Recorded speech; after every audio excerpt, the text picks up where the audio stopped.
चिंतन तुषार प्रस्तुत. गुरुर्ब्रह्मा गुरुर्विष्णू गुरुर्देवो महेश्वरः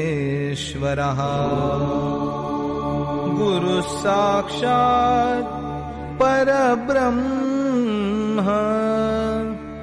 तस्मै श्री गुरवे नमः. नमस्कार साधक हो, मी सौ दीपा आनंद वेद पाठक पुणे सादर करत आहे परमपूज्य सद्गुरु स्वामी विद्यानंद चरित्र सारामृत. लेखक आहेत श्री प्रल्हाद अवचट तथा स्वामी कृष्णानंद. ओम नमो भगवते वासुदेवाय. ओम सद्गुरु विद्यानंदाय नमः.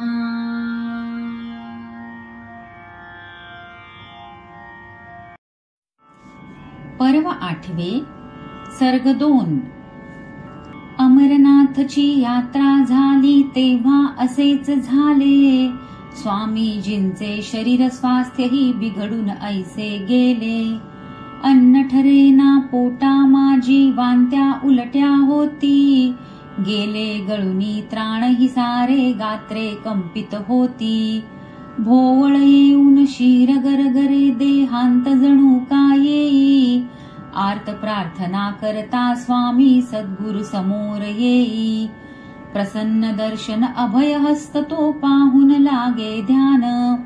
व्याधी सरल्या सर्वतनूच्या झाले निद्राधीन. दुसरे दिवशी घोड्यावरुनी अमरनाथी ते जाती. त्रासन कुठला गुरु कृपेचा अनुभव तोची घेती. हिमनिर्मित ती पिंड शिवाची बघता भान हरपले. मिठी मारती सद्भावे त्या दुःख कालचे सरले. पाठी सद्गुरु मिठीत शिवतो भाव भक्तीचे रूप. देव भक्त हा भेदनिमाला झाले एक स्वरूप. अष्टविनायक महाराष्ट्राची असती जागृत स्थाने. असंख्य भाविक यात्रा करीती पवित्र ऐशा स्थाने. सिद्धटेक हे एकतयातील स्वामी तेथे जाता. घडले ऐसे दर्शन घेऊन परत तेथुनी येता. माध्यान्नीचा समयची होता सूर्यही तळपत होता. प्रखरताही अंगी जाणवे जो तो म्हणतची होता.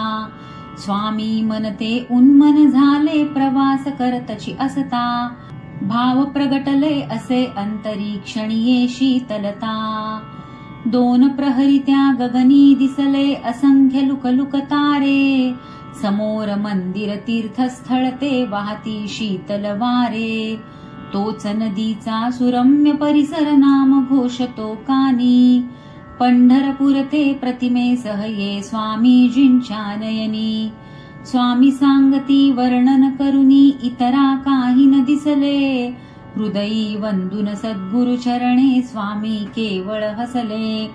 सौराष्ट्रामध्ये जुनागढ ते तयातले गिरनार. या यात्रेचा अनुभव ऐसा मना भारवी भार. कर्मभूमी ही श्रीकृष्णाची असे द्वारका बेट. कृष्ण रुक्मिणी बसली जेथे मंदिरे झाली तेथ. अथांग सागर पाठी पुढती मंदिर तेच विशाल. सुंदर मूर्ती बघता होती भाविक भाव विशाल. साज भोगतो वेगवेगळा दिवसभरा ते सजवी. लोभस मंगल दर्शन हरीचे कुणासही ते भिजवी. तसेच सुंदर उंच शिवालय सोमनाथ या नामे. सोरटी म्हणती भाविक त्याला श्रद्धा ती शिवधामे. आधी द्वारका सोरटी नंतर अशा क्रमाने जाती.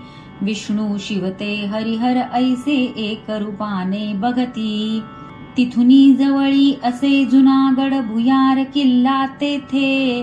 यवननी तिच्या खुणाच दिसती अवती भवती तेथे. होऊन गेले संतही तेथे नरसी मेहता म्हणूनी. दोकोसावर वसले खेडे तळेटी तेच म्हणूनी. तळेटीपासून सुरू होतसे पहाड हा गिरनार. पशुपक्षासह मुक्तपणाने निसर्ग हो साचार. दत्त गुरूंचे निवास जागृत उंच ह्याच पहाडी. चढुनी जाणे दुर्लभ असते श्रद्धा हीच धडाडी. सहस्त्रदश त्या असती पायऱ्या वळणे चढी चढण. दत्तस्थान ते कडे कपारी आणि कती घसरण. स्वामी जाती सर्वांसह ते मनात किंचित भीती. एक भेटला अनोळखी तो सर्व काळ सांगाती. उंच माथी त्या असती पादुका जागा तीच अरुंद. दत्त गुरूंचे ध्यानस्थान ते कसा ईश्वरी छंद. पवित्र दर्शन घेऊन सारे आता उतरती खाली. सपाटीवरी येता येता अंबा मंदिरी आली. गुरुमाते सह स्वामी मंदिरी हात जोडुनी होते. तोच तिघे जण अनोळखी ते समोर येतची होते. त्यातील मधला काठेवाडी स्वामी पुढती आला. कोण म्हणोनी पुसता त्याला स्वामीस तोही वदला. कुणी असो मी परंतु आपण स्वयेची ते भगवान. दर्शन तुमचे झाले येथे आम्ही खरे भाग्यवान. असे म्हणोनी तिघे लागती स्वामीजींचे चरणी. स्वामी उठवती तया धरोनी सारे विस्मित नयनी. वंदन करुनी तिघे निघाले स्वामी वळुनी बघती. दृष्टीपथी त्या कुणीच नव्हते उमजून गेले चित्ती. श्री दत्तात्रय स्वयेची आले स्वामी दर्शन घ्याया. अतर्क्य ऐसे स्वरूप जाणुनी वंदिती ते गुरुराया. गुरु कृपेचा हा नवलावो स्वामी अनुभव घेती. रोमांचुनी त्या यात्रा जाती सकला प्रचिती देती. पर्व 8 सर्ग 2 समाप्त.